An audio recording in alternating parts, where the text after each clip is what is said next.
ঈদ মোবারক। আজ পবিত্র ঈদ উল ফিতরের এই বিকেলে আমরা একত্রিত হয়েছি সোনারং তরুশার আলীজাকের চত্বরে। আজ আমাদের একজন শুভানুধ্যায়ী বরেণ্য অভিনয় শিল্পী শফিউল আলম বাবু ভাইয়ের জন্মদিনে তাকে শুভেচ্ছা জানিয়ে প্রতিবারের মতো এবারও আমরা আমাদের বৃক্ষপ্রেমী শিক্ষার্থীদের বিভিন্ন গাছের চারা উপহার দিয়েছি।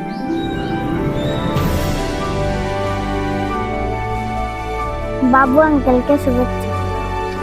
প্রিয় সংস্কৃতিজন শফিউল আলম বাবু ভাই, শুভ জন্মদিনে আপনার আরও সাফল্যময় সুস্থ জীবন কামনা করছি। আজকে আপনাকে জানাই ঈদ মোবারক।